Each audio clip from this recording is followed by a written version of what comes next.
Hello, beautiful people. Today is 24th of May. My name is Sahil and welcome to Newspaper Analysis. Friends, today we'll see a quote from Nelson Mandela, the first president of South Africa, the reformer, and a civil rights activist. Mandela says, "For to be free is not merely to cast off one's chains, but to live in a way that respects and enhances the freedom of others." Friends, such type of things have often been asked into the UPSC. Even into the last years, the question has been asked that what do you mean by freedom? So, into the words of Nelson Mandela, freedom is not absolute freedom or license to do whatever a person thinks. Rather, Nelson Mandela is suggesting a restrictive freedom which should be in synchronization with others' freedoms also. So, guys, you can use this particular quote in your GS paper number 2 as well as on your essay papers. And now let's begin with today's analysis. Friends, this is the page number 1 of the Hindu newspaper.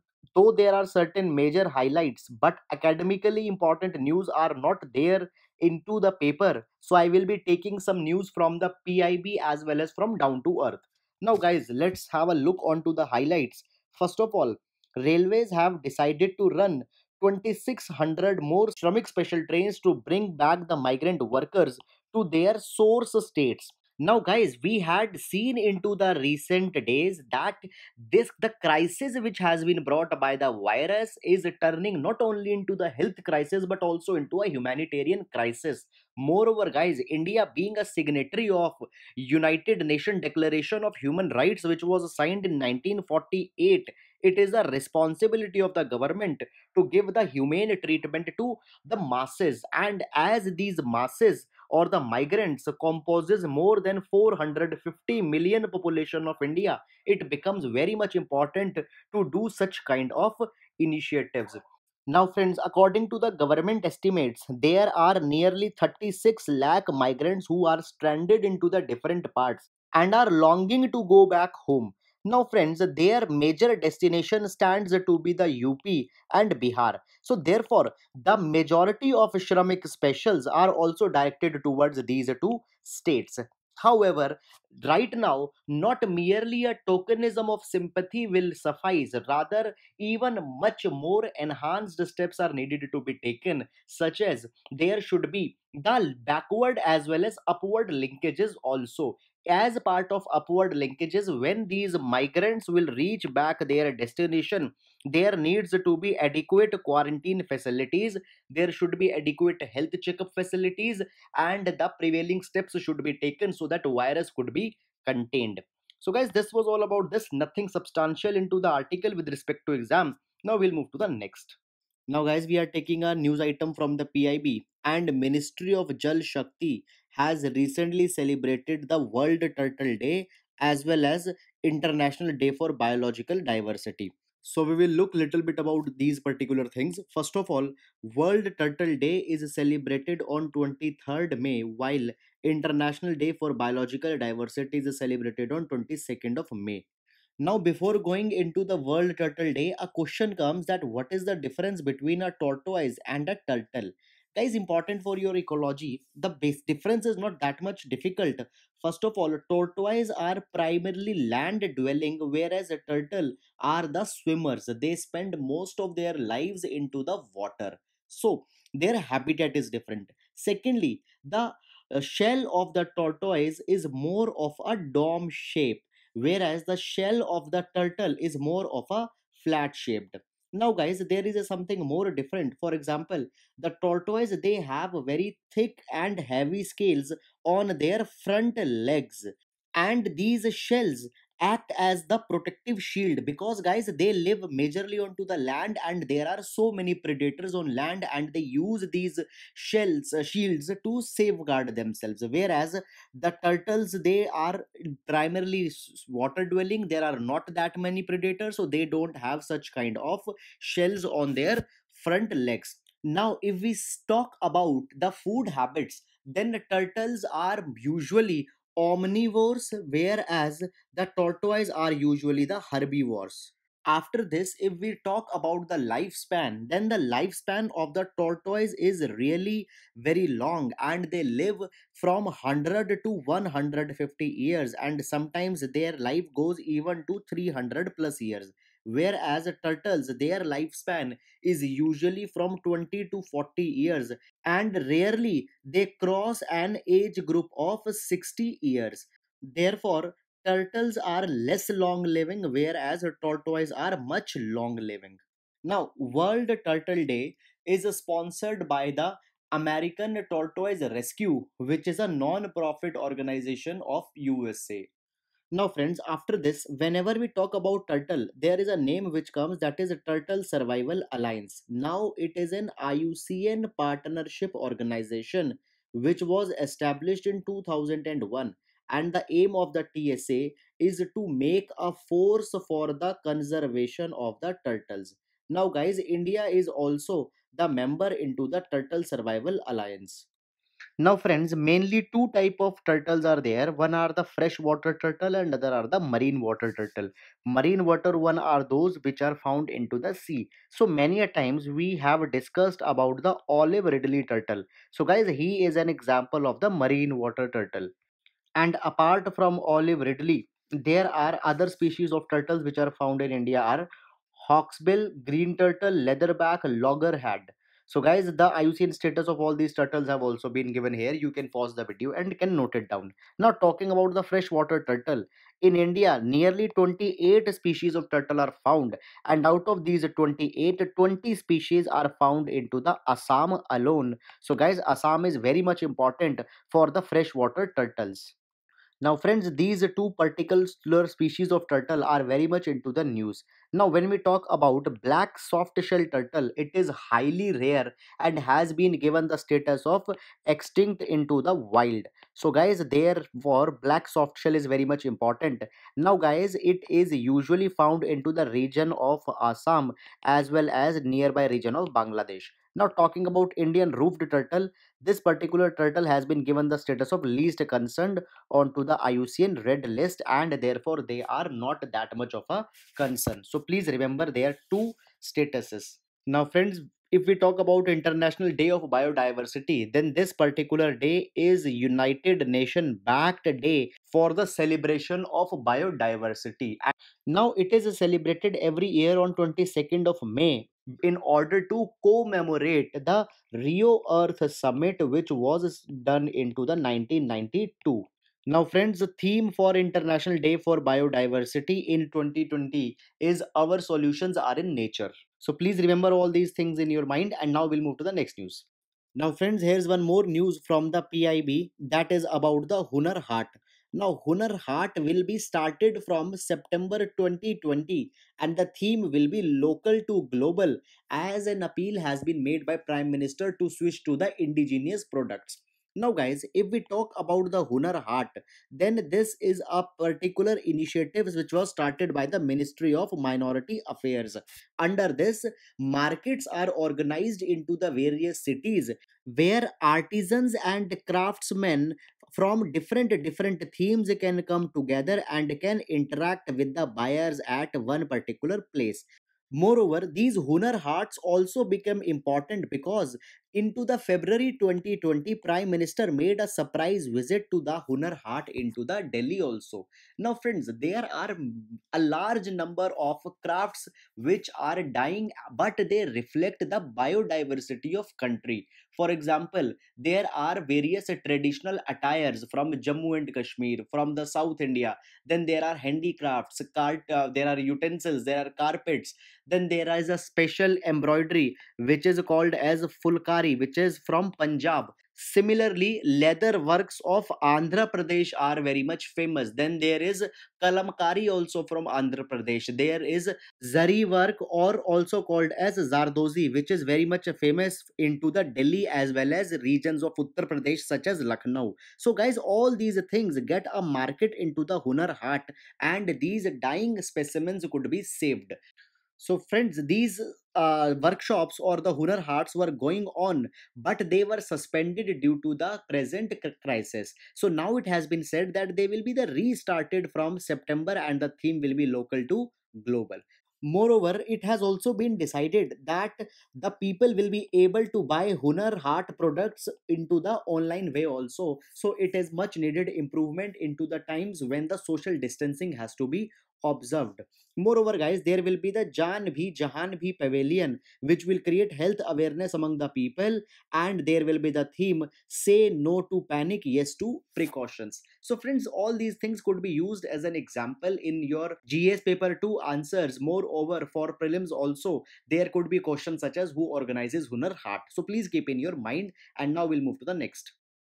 Now friends, we will take an article from the Down to Earth, and this article mentions about COVID-19 and SDG goal number 6. Now first of all, what are the SDG goals? Now guys, SDG stands for the Sustainable Developmental Goals, and these goals were taken by all the United Nations members in 2015, and these goals aim to achieve 2030 agenda for sustainable development. It means that our growth should not hamper the prospects for the future generation. It means the sustainable development. So under the SDG goal, there are 17 SDG targets which were to be achieved by 2030.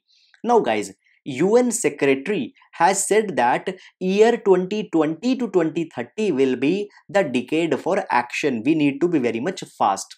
And now, as the COVID-19 had started, SDG goal number 6 particularly becomes very much important. Why? Because SDG 6 talks about ensuring availability and sustainable management of water and sanitation for all. And you know that COVID-19 is an infectious disease, and if water and sanitation will not be there, it will become very much difficult to ward off this particular disease. Now guys, the particular goal number 6 further has 6 sub targets. So under 6 there are 6 more targets. First target is achieve universal and equitable access to safe and affordable drinking water for all.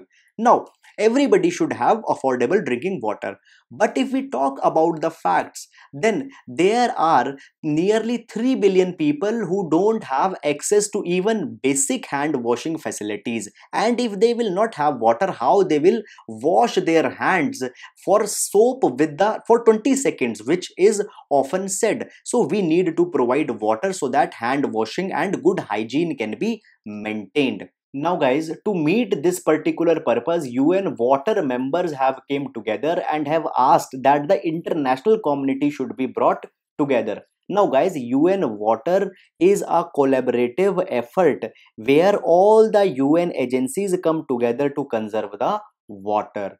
Now friends, in order to provide the water, we need to save the water first. So therefore, a shift is needed from disposal based linear system to the recovery based closed loop system. Now guys, into the disposal based linear system, what happens? When the water is used, it is thrown away, it is disposed.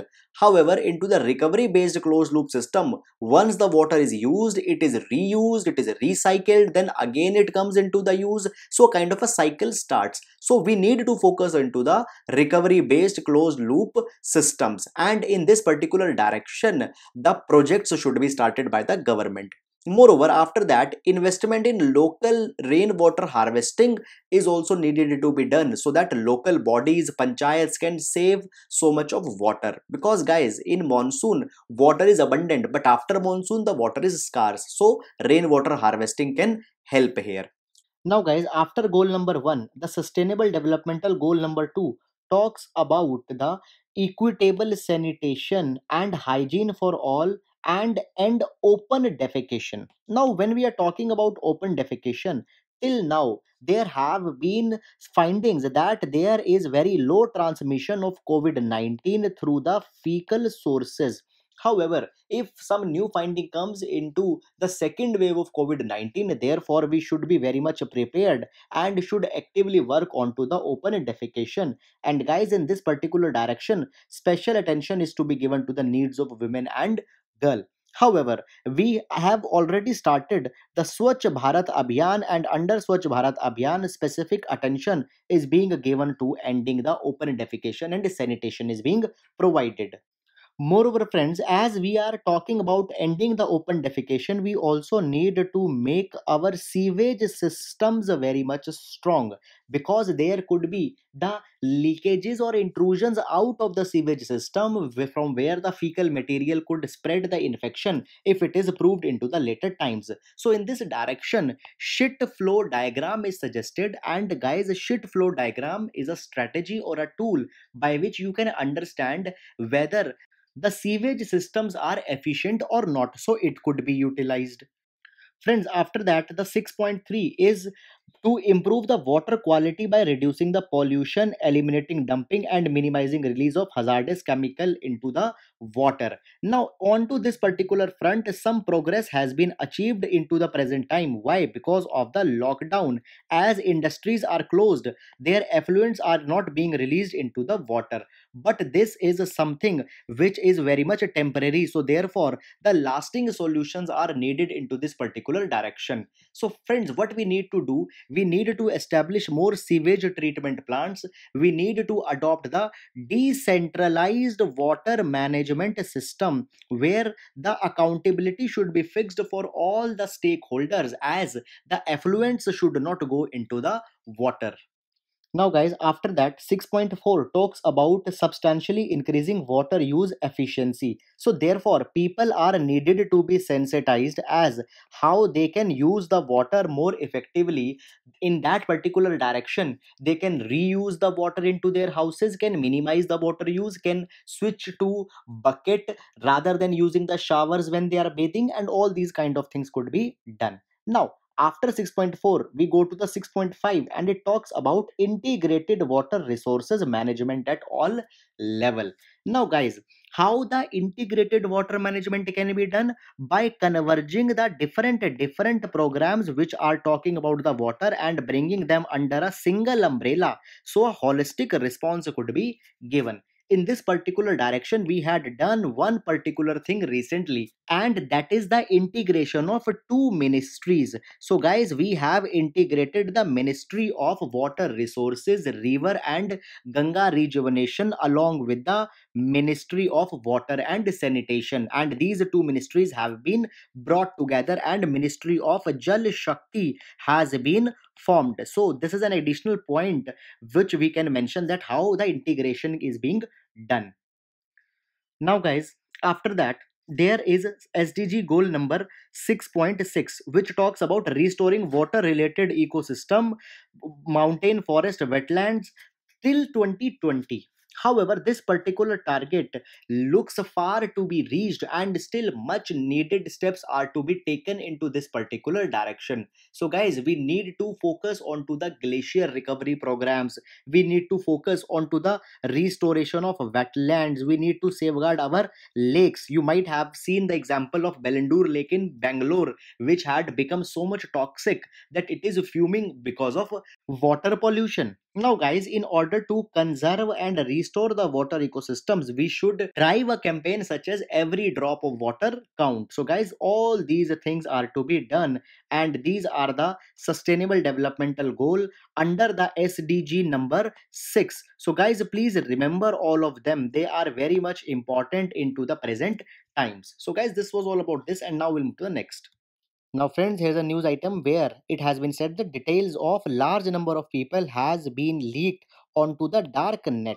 Now, why this thing is important? Because in GS paper number 3, the topic of cyber security has been mentioned, and there the nuisances of dark net becomes important. Now, to understand this, guys, first of all, there is a surface web, and this surface web is one which is openly available to everyone. You can just go into your internet explorer and can venture out into this particular thing. After surface web, we come to the deep web.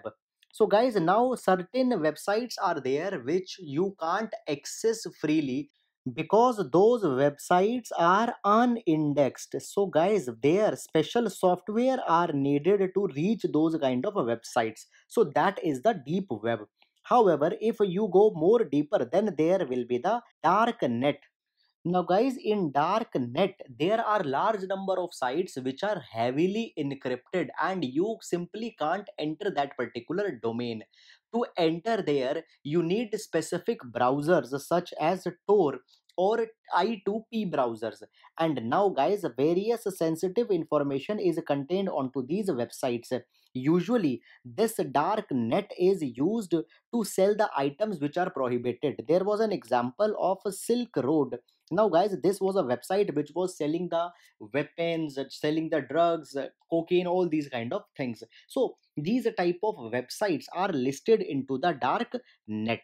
Now, onto the dark net, the data of 2.9 crore job seekers have been leaked and the data is freely available to download.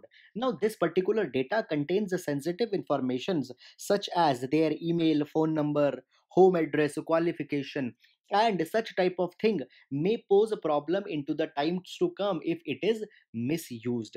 Now, this is not the first time that the such data has been released on darknet. Rather, it has often been used for radicalization, for terrorism, for funding of these kind of entities, for child pornography, all these kind of things. Now, guys, as internet is unfettered by the boundaries, we simply can't restrict the darknet. Rather, we can make the infrastructure by which the websites which are hosting the data of the individuals onto the surface web are protected, and their data should be kept into such layers of security that the data is not easily accessible by the entities operating onto the dark net. So guys, please remember the issue of dark net, important for your GS paper number 3. Now we'll move to the next. Now, friends, here's a news on page number 8 where the dengue and the Japanese encephalitis has been mentioned. Now, guys, as the present pandemic of COVID 19 was going on, new viral fevers have also been emerged in Assam, that is dengue and Japanese encephalitis. Moreover, guys, in Assam, African swine fever is also going on. Now, friends, what is common in all? All of them are caused by the virus. And guys, dengue and Japanese encephalitis, these are the two viruses which are vector borne. Vector borne, it means that they need a third carrier, and that third carrier often is the mosquito. So they are spread by the mosquitoes both. Whereas COVID 19, you know that it is by the human transmission. African swine fever, it is also a contagious disease and it spreads from pig to pig. However, till now, there have been no strong evidences that African swine fever will actually impact the human health or not. But guys, there might be certain unintended repercussions here. And apart from it, the misery of a flood is already going on into the Assam. So guys, there are various unintended consequences which will be coming into the times to come if all these things continue together at the same time. So friends, this was all about this particular news, and now we'll move to the next. Now, friends, here's an article at page number 9 where China is concerned with its Belt and Road Initiative. Now, guys, though much important things are not there, but we'll still see this particular thing with respect to our exam. So, now, guys, Belt and Road Initiative is the pet project of China, which was announced in 2013 by Xi Jinping. Now, guys, earlier it was believed that the China was trading with the world countries through Silk Road, and now this Silk Road is to be revived. So, guys, under the plan of China, two components of Silk Road are being envisaged. First will be the Silk Road Economic Belt, and the second one will be the maritime silk route.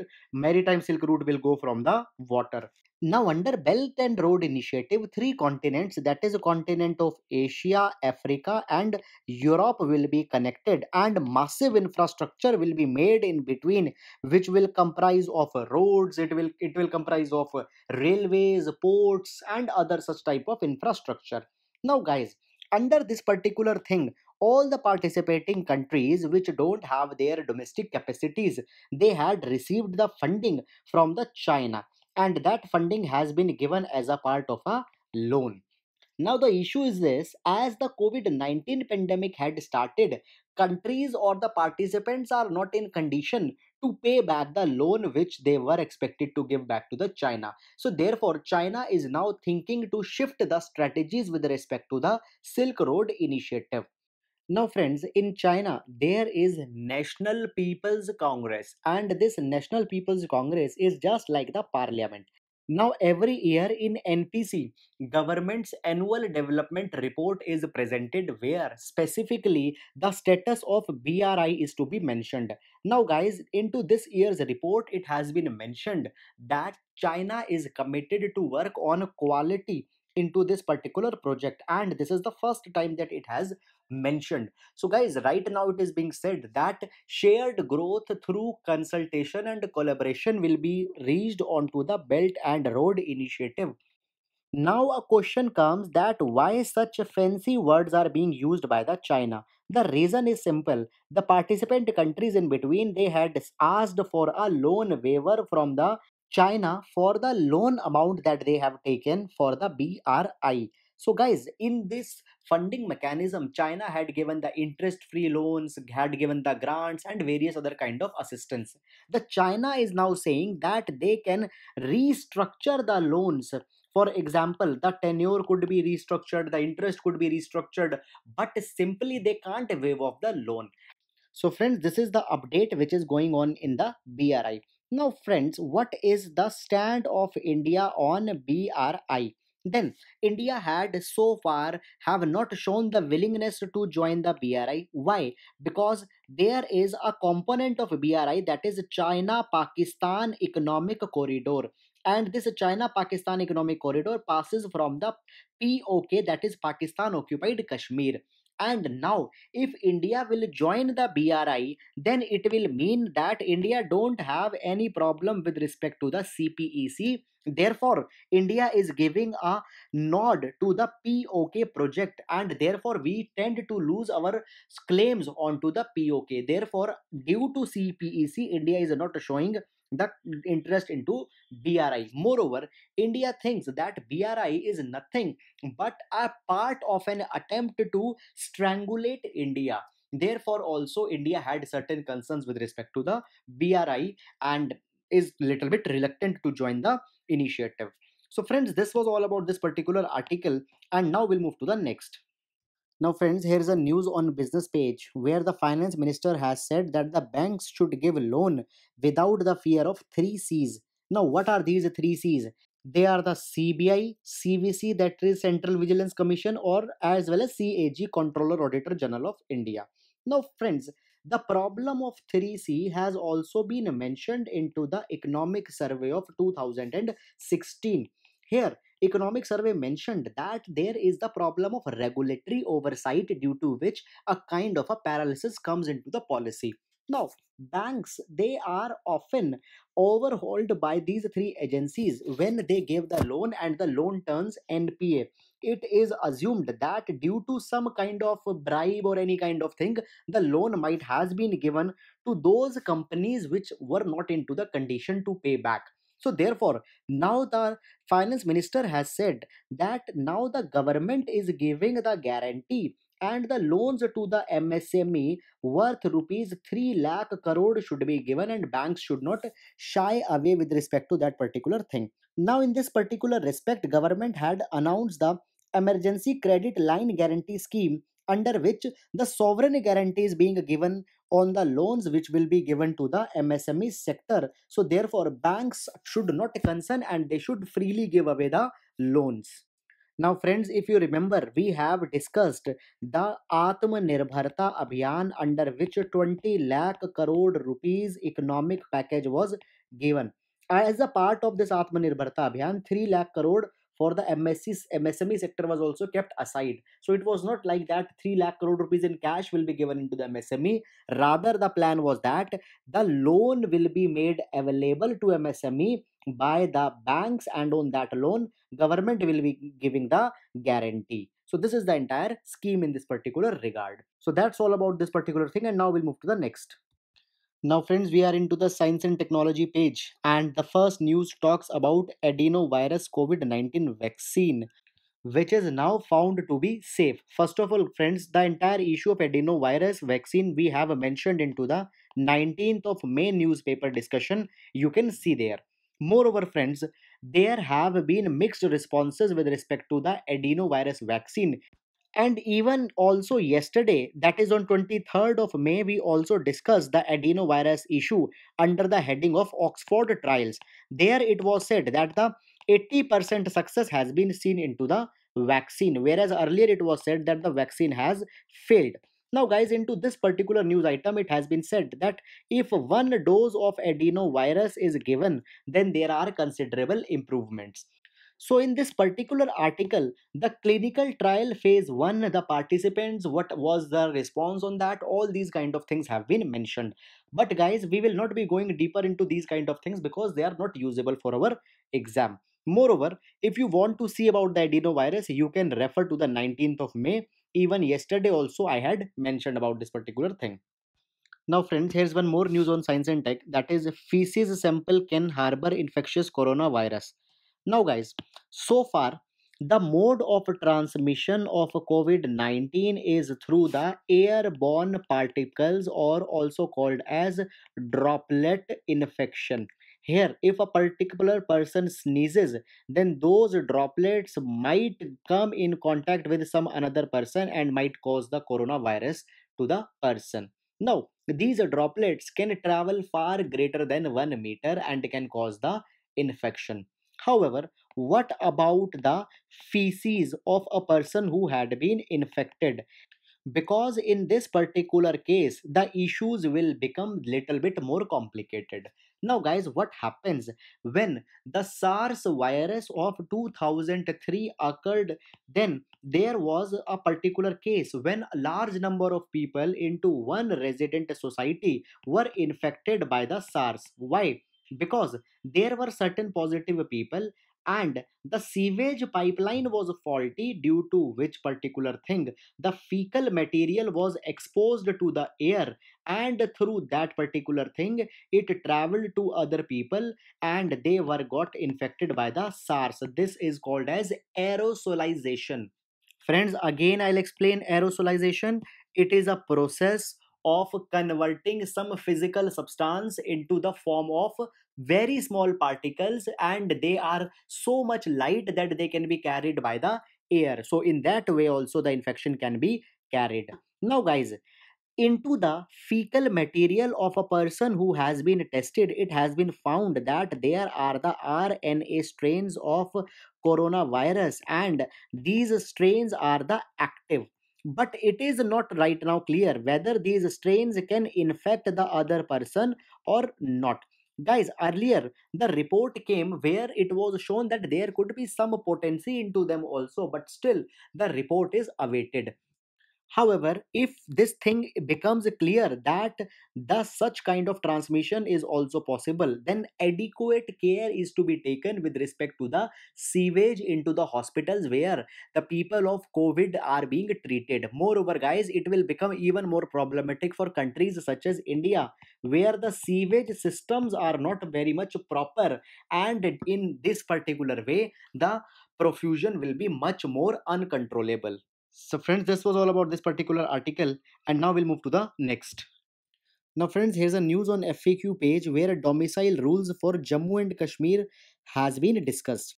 Now, guys, if we look to Jammu and Kashmir, then till 2019, special status was given to J&K under Article number 370, and much more autonomy was enjoyed by Jammu and Kashmir due to 370 article. But what happened? In August 2019, two things were done. Number one was the Constitution application to Jammu and Kashmir Order 2019, and this particular was passed by the president. Now, guys, by this particular order, the entire constitution became applicable to J and K. And second was the J and K reorganization bill, and by this reorganization bill, which become later became the act, Jammu and Kashmir was bifurcated in two parts. One became the Ladakh IUT without legislature, and other became Jammu and Kashmir, another UT with a legislature. So these changes came. Now, guys, under the earlier arrangement, a large rights were given to the people who were the residents of the Jammu and Kashmir. And this particular thing was going against the article number 14 of Indian Constitution, that is right to equality.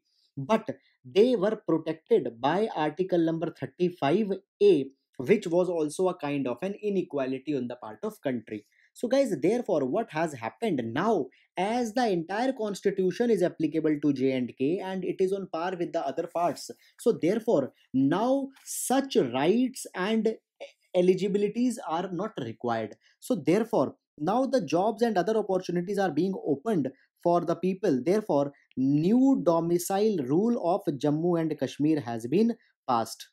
Now, friends, if we look into the origin of new domicile rules, then they came into the march through an ordinance which was passed by the Ministry of Home Affairs.